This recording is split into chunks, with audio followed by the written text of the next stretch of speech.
Mateus 26,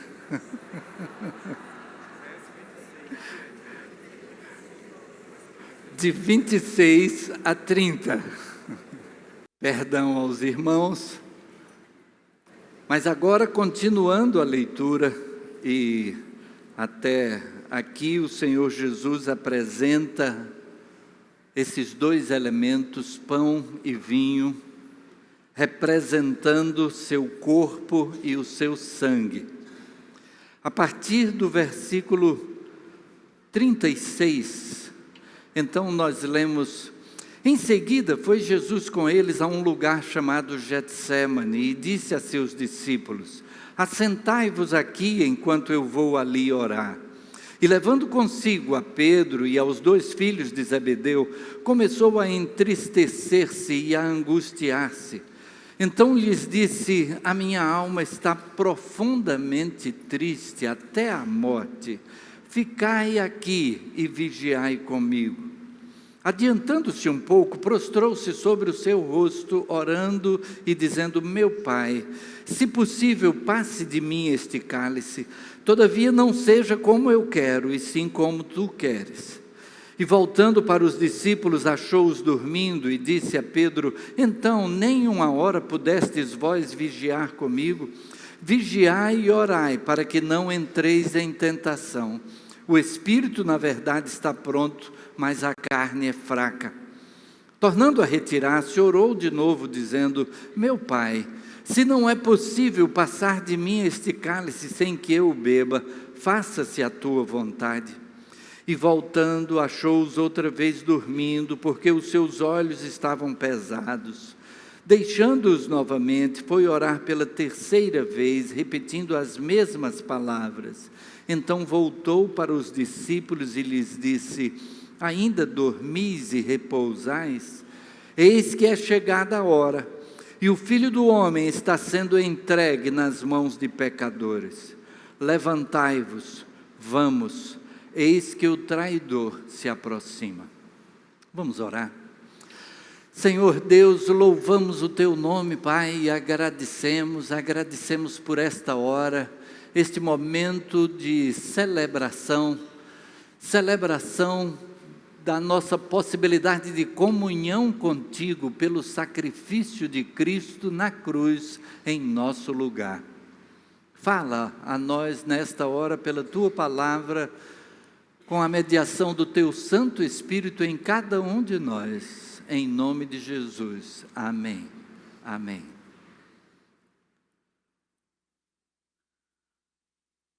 Com muita frequência nós lemos a primeira parte do texto que foi indicado a princípio no capítulo errado, mas quase que mensalmente, porque esse é um dos textos em que mais buscamos meditar na hora da ceia, é o momento quando o Senhor Jesus então institui esta celebração, este memorial. E o Senhor Jesus, então, coloca esses dois elementos que foram extraídos da celebração da Páscoa. Naquele momento em que a Páscoa era celebrada, o Senhor Jesus se utilizou de dois dos componentes ali daquela refeição que era feita, e ele disse: isso aqui agora terá um simbolismo diferenciado. Um simbolismo diferenciado que os discípulos não entenderam a princípio. Eles não sabiam o que estava para acontecer. Mas Jesus disse: isso é o meu corpo que é dado por vós. No entendimento dos discípulos, Jesus veio para restabelecer o reino de Israel. No pensamento deles, o Senhor Jesus era restaurando aquela condição anterior de grandeza da nação de Israel, do tempo do rei Davi e Salomão, de quando houve uma grande expansão geográfica no reino, de quando o reino tinha a sua grandeza. Mas agora, depois de muitos séculos, a realidade é de que eles estiveram sob diversos domínios e agora estão sob o domínio romano. Mas a promessa havia sido de restauração do reino. Eles achavam que Jesus estaria talvez liderando uma revolta, uma rebelião, um movimento que resultasse na independência da nação de Israel. Mas Jesus vem no momento da Páscoa e diz: isto é o meu corpo que é dado por vós. Isto é o meu sangue que é derramado em favor de muitos. Este sangue é a nova aliança. E os discípulos não entenderam nada do que Jesus estava falando. Logo em seguida, Jesus vai para o Getsêmani. E ali ele chama os discípulos para orar. Fiquem aqui, vigiem comigo, orem comigo por algum tempo. E ele chama 3 dos discípulos e pede que eles vão mais adiante com ele. Aqueles 3 que estavam normalmente mais perto: Pedro, Tiago e João. Mas ainda assim, ele se adianta um pouco mais dentro desse jardim do Getsêmani, um jardim de oliveiras. Tive a oportunidade de visitar um local que é conhecido como o Jardim das Oliveiras. Não sabemos se era exatamente esse local, mas é possível que sim, porque as oliveiras, elas duram muito tempo, e há algumas naquele jardim que têm cerca de 2000 anos, e então é possível que alguma daquelas ali já tivesse nascido no tempo de Jesus. Mas naquele ambiente que Jesus procurava com frequência para orar, ele se adianta um pouco mais e pede: Pai, se possível, passa de mim este cálice. Não sabemos se algum dos discípulos não teria dormido e que ouviu a palavra do Senhor Jesus nessa hora, ou se Jesus depois compartilhou o que havia sido a sua oração, depois de ressurreto, naqueles 40 dias em que ele esteve com os discípulos, antes de ser levado às alturas, ele tenha compartilhado com os seus discípulos qual havia sido o motivo da sua oração. Mas o que é certo é que os discípulos não entendiam aquilo que Jesus já entendia, do que haveria de acontecer com ele no dia seguinte. E no dia seguinte ele haveria de se entregar para morrer. De fato, a entrega começou naquele momento. A entrega começou no momento em que, como vimos a última frase lida: levantai-vos, vamos, o traidor se aproxima. Jesus é que dirige-se àqueles que vinham para prendê-lo. Mas a oração de Jesus ali foi: Pai, se possível, passa de mim este cálice. Quando estive ali no Jardim das Oliveiras, nos arredores de Jerusalém, comentando com o grupo que estava junto naquela viagem, mencionei o fato de que ali estava o Jesus humano e o Jesus divino em conflito. Não necessariamente um conflito por oposição, mas o humano é o que estava dizendo: passa de mim esse cálice. Mas o divino dizia: seja feita a tua vontade. A missão do Senhor Jesus, que recebeu do Pai, foi de realizar o necessário para a nossa salvação. E isso estaria acontecendo no dia seguinte. E ele então diz: Pai, se possível, passa de mim este cálice, mas seja feita a tua vontade e não a minha. Nós tivemos já neste culto alguns testemunhos de pessoas que puderam tomar uma atitude semelhante. Nós tivemos aqui o testemunho do missionário Samuel, que abriu mão daquilo que poderia ser sua vida profissional, seu investimento na vida profissional, e foi lá para o sertão para pregar o Evangelho.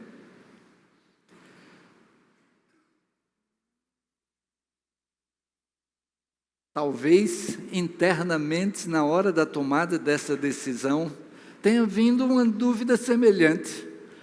Eu vou abrir mão do que pode me dar uma segurança financeira para ir numa direção que eu não sei nada do que possa acontecer?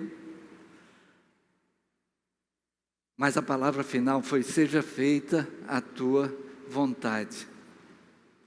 Tivemos o testemunho também da vida de Vanessa, algo simples, mas em que ela sentiu a necessidade de um apoio, um suporte a pessoas vindas de outra nação, numa situação onde não houve a necessária preparação de alguém que tenciona migrar para um outro país e prepara-se com a língua, prepara-se com a oportunidade de trabalho no país para onde vai, mas pessoas que saíram do seu país no momento de crise e, como a gente tem a expressão, puderam vir com a cara e a coragem. E ela colocou-se à disposição para ser suporte, para ser apoio, para multiplicar aquilo que foi recebido da parte de Deus.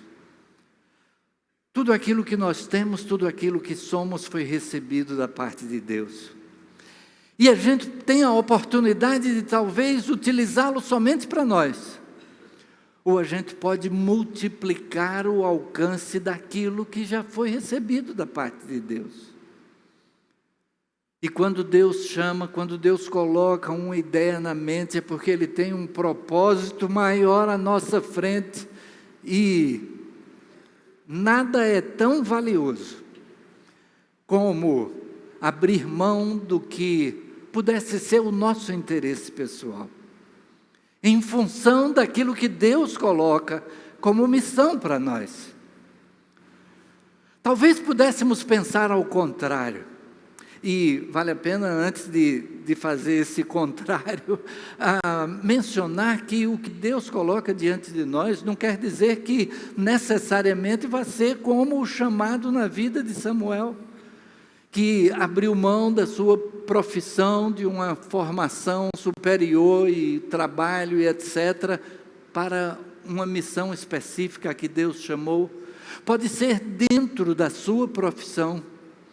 Agora, se Deus chama realmente para um ministério especial, se Deus chama para o ministério pastoral, o ministério missionário, e em situações em que seja necessário deixar tudo. Algumas pessoas têm exercido uma jornada dupla, assim, tendo profissão, ao mesmo tempo ministério, mas da maneira como Deus chamar.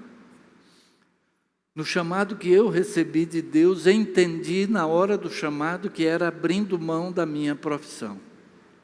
Para outras pessoas, Deus tem chamado de uma forma paralela. Você vai continuar realizando a sua profissão e ao mesmo tempo vai realizar um ministério.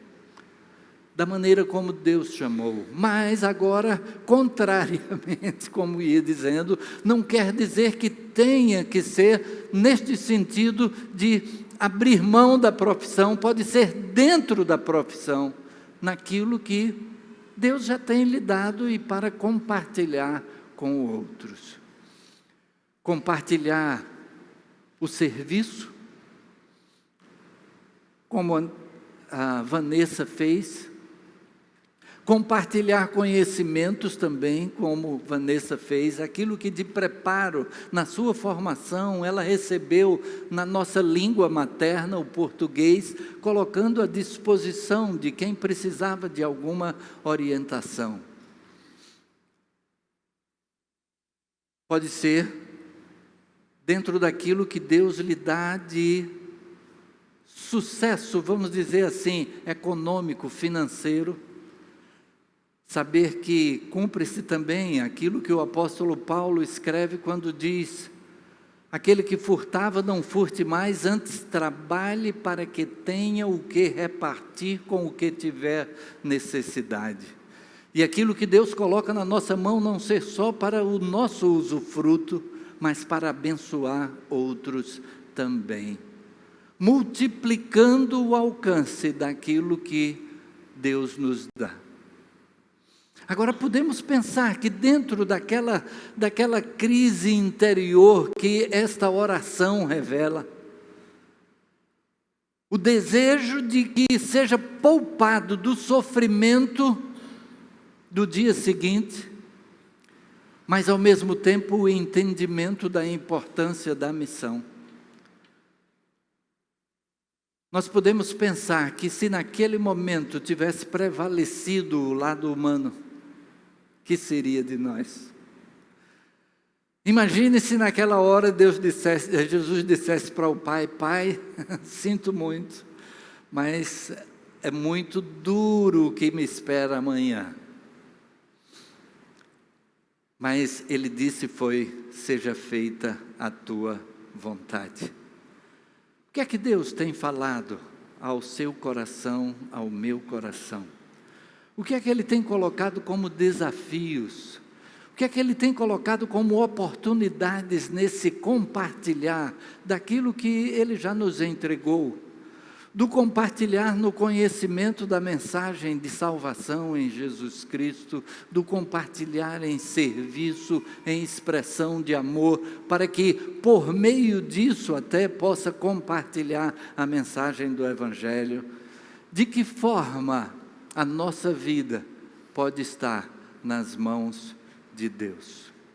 A celebração da ceia do Senhor, ela é chamada também de comunhão. É a maneira como podemos dizer que nós temos comunhão com Deus por meio de Jesus Cristo. Mas essa comunhão, ela só é plena se a vontade de Deus estiver sendo realizada na nossa vida. E então, da mesma maneira como Deus entregou a Jesus uma missão, Ele tem para cada um de nós também uma missão. Tema de missões nacionais neste ano é minha razão de viver, multiplicar. Será que a gente tem assumido como razão de viver multiplicar? Será que multiplicar tem sido aquela prorrogação depois de todos os descontos, no final do segundo tempo, né? Aí a gente entrega um pouquinho? Ou será que a gente tem assumido a ordem do Senhor Jesus quando disse: ide, fazei discípulos?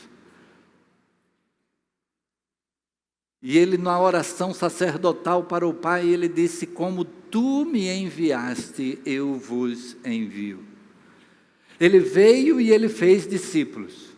Nós somos enviados também para fazer discípulos. Se Jesus fez discípulo, eu só estarei sendo um fiel discípulo de Jesus se eu estiver também fazendo discípulos. Caso contrário, eu entendi metade do que Jesus me passou, eu entendi a teoria, mas não entendi a prática de repassar.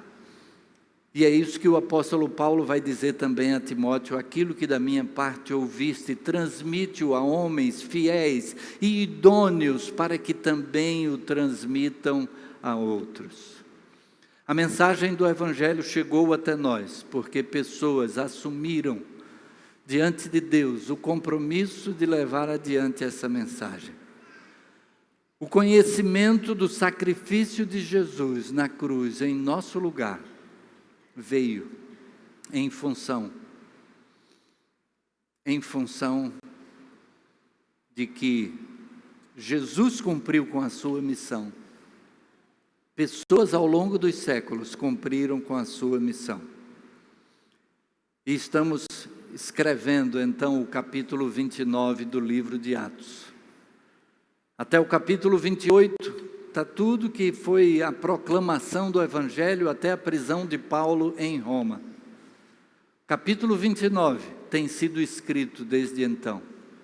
E nós temos as nossas páginas desse capítulo para escrever, no compartilhar daquilo que recebemos, no fazer multiplicar aquilo que recebemos da parte de Deus.